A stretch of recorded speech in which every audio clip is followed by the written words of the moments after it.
réforme électorale en République démocratique du Congo, l'exigence d'un consensus. Les acteurs politiques appellent certainement à des consensus pour aller jusqu'aux élections. Nous allons en parler avec un acteur. Il est d'abord de la génération Kabila, il est du mouvement citoyen, il a plusieurs casquettes. Monsieur Omar Sambou, bienvenue. Merci beaucoup. Voilà, monsieur Omar.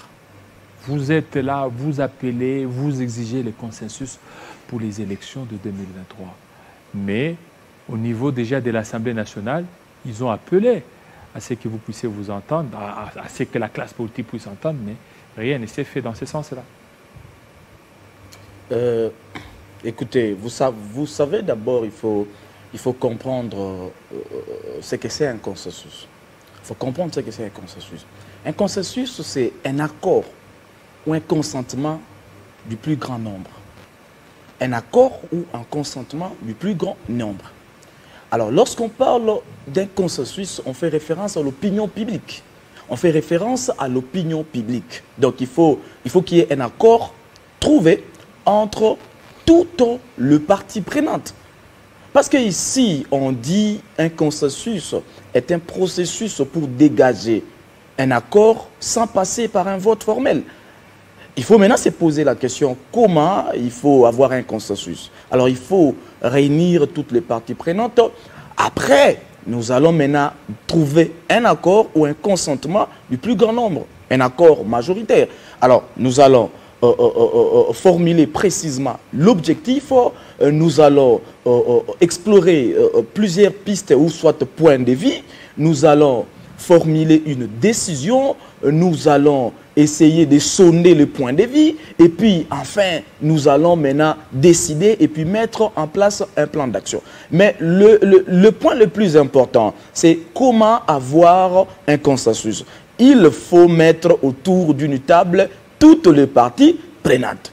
Voilà pourquoi nous, le FCC, nous sommes en train d'exiger à ce qu'il y ait un consensus. Tout ce qui se passe, tout ce que M. Mbosso est en train de boutiquer au niveau de l'Assemblée nationale, tout ce que le régime de M. Tshisekedi est en train de faire, en tout cas, nous, ça ne nous concerne pas. Nous, le FCC, nous avons une position fixe. Nous voulons à ce qu'il y ait un consensus. Moi, j'ai comme l'impression que nos amis d'en face ne comprennent pas que lorsqu'on parle d'un consensus, il faut que toutes les parties prenantes se mettent autour d'une table. Alors, l'évolution au niveau du Palais du Peuple, au niveau de l'Assemblée nationale, c'est bien ce qui se passe, mais il faut savoir qu'il y a de grandes lignes. Il faut savoir qu'il y a des grandes lignes qui n'ont pas été discutées, qui n'ont pas été développées au niveau du Parlement. Raison pour laquelle le FCC, le peuple congolais, l'opinion publique exige à ce qu'il y ait un consensus parce qu'il y a certaines lignes qu'il faut développer ensemble. Comme quelle ligne? Non, écoutez, d'abord, je prends le cas de la Cour constitutionnelle. Oui. Il faut revenir à la légalité. Il faut revenir à la légalité. Mais le président est tombé? Non, mais le président est tombé de la Cour constitutionnelle, Kalouba est parti. Mais écoutez, il est tombé dans la même voie d'entrée, c'est ça? Oui. Comment est-ce qu'il s'est retrouvé là-bas et comment est-ce qu'il a quitté? Mais nous disons... peut-être le chef de l'État veut couper l'herbe à vos pieds. Vous qui voulez qu'il y ait des réformes au niveau de la Cour constitutionnelle, le président est tombé. Alors vous voulez encore quoi? Non, mais écoutez, Jean-David, est-ce que c'est fait autour d'une table? Écoutez, donc vous voulez que ça se fasse autour d'une table? Ici, et là, vous allez encore politiser la Cour constitutionnelle? Non, écoutez, il y a des grandes lignes. Quand j'ai dit il y a des grandes lignes qu'il faut discuter autour d'une table, visant, bien sûr, nous sommes en train de parler d'un consensus, c'est vrai. Et je suis en train de vous dire, les dossiers Cour constitutionnelle, pour nous, le FCC, il faut revenir à la légalité, c'est tout. Pourquoi? Parce que le cours constitutionnel, ou soit l'installation de cette cour constitutionnelle n'a pas été correcte ou exacte. Vous savez comment est-ce que cette installation s'est faite. Voilà pourquoi nous sommes en train de dire que le président est tombé. Non, il faut revenir à la légalité. À part ça, nous avons encore une autre ligne, c'est la CENI. Oui, parce que nous disons, nous irons aux élections, mais pas avec le bureau Kadima. Oui. Donc, il faut encore revenir à la légalité. Est-ce que vous tenez compte du temps? Nous sommes en 2022, d'ici sera 2023. Vous tenez compte aussi de ça? Non, écoutez Jean-David, le temps, oui, c'est bien. Mais écoutez, nous devrions protéger l'unité nationale. Nous devrions protéger l'unité nationale. Nous devrions défendre l'intérêt de toute la population. Je vous ai dit ici, la situation actuelle du pays, un consensus est indispensable pour y remédier. Alors, quand vous faites référence au temps, vous voyez ce que les élections sans consensus causeront dans notre pays. Si nous allons aux élections sans consensus, je vous préviens déjà que ces élections vont créer des frustrations. Je vous préviens déjà que ces élections vont créer des conflits. Alors, il faut savoir qu'ici, nous mettons au premier plan l'unité nationale. Donc ici, ce n'est pas d'abord question d'évoquer le temps, d'aller gauche à droite ou de faire les coq à l'âne, ou soit de boutiquer à la manière dont nous voulons faire les choses. Mais nous voulons à ce qu'il y ait un consensus pour que les élections de 2023 soient des élections apaisées, des élections qui ne vont pas créer des frustrations. Il faut comprendre que demande le peuple, c'est que le peuple veut. Mais c'est un consensus.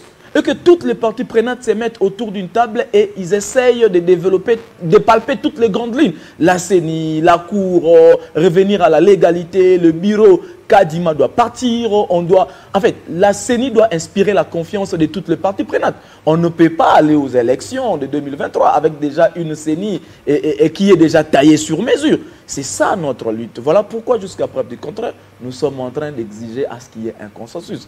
Vous avez vu le 6 mai, si j'ai une très bonne mémoire, le 6 mai, on a fait un sit-in qui a été réprimé.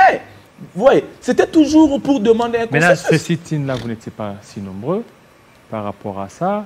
Le sit-in, oui, mais est-ce que vous aviez tenu compte d'autres paramètres? Parce qu'on a vu les sit-in, oui, mais est-ce que vous avez respecté des consignes par rapport à ça, à saisir l'hôtel des villes et les autorités compétentes? Écoutez, tout a été fait. Je vais vous dire une chose. Dans la Constitution, dans son article 26, la Constitution ne demande pas à ce qu'on puisse aller chercher l'autorisation à l'hôtel des villes. La Constitution dit que la liberté de manifester est garantie. Qu'est-ce qu'on nous demande de faire? On nous demande simplement d'informer. C'est une information. Lorsqu'on informe, on ne demande pas une autorisation. On informe. Et lorsqu'on informe, c'est pour que les autorités urbaines prennent des dispositions pour sécuriser le manifestant. Donc, nous, on a eu à informer. On a eu à informer, mais la question qui doit se poser, c'est simplement, est-ce que les autorités urbaines ont sécurisé la population, le manifestant? C'était le contraire. Donc, on a eu à saisir les autorités, c'était ça. Donc, on ne demande pas l'autorisation, mais on informe. C'est l'article 26 de la Constitution. On dit informer le manifestant. Informe. Et non demander une autorisation. Mais chez nous, dans notre pays, vous savez, avec le régime de M. Tshisekedi, lorsqu'on dit informer, ça se transforme automatiquement à la demande d'une autorisation. Voilà pourquoi notre manifestation, notre sit-in a été réprimé. Et lorsqu'on vous parle d'un faible nombre, moi j'ai dit, ben écoutez, ça c'est juste faire du sensationnel. La population était sur terrain. Le peuple a manifesté en date du 6 mai. Mais au lieu que les autorités urbaines, au lieu que la police sécurise le manifestant, on a été gazé. Ok? On a été gazé. Alors maintenant, par rapport à ça, on a vu, il y a le G13 qui a claqué la porte. Le G13, les Délices Sangai qui a claqué la porte. Et par rapport à ça, est-ce qu'ils sont ensemble avec vous qui réclamez ce qui est consensus? Parce qu'eux, ils ont claqué la porte parce qu'il y avait manque de débat. Non, écoutez, il faut comprendre une chose. Ce qui se passe au niveau du palais du peuple, au niveau de l'Assemblée nationale, c'est vouloir faire un forcing. Monsieur Mbosso veut faire un forcing. Monsieur Mbosso veut faire un forcing en faveur du régime de M. Tshisekedi. Vous allez voir que le G13 a claqué la porte. Pourquoi? Parce qu'il n'y a pas eu un consensus. Même entre eux, il n'y a pas un consensus. Même entre eux, il n'y a pas un accord. Même entre eux, il n'y a pas un consentement du plus grand nombre. Donc, vous allez voir que avec la situation actuelle, la situation dont nous traversons, un consensus est indispensable. Donc, nous avons besoin d'un consensus.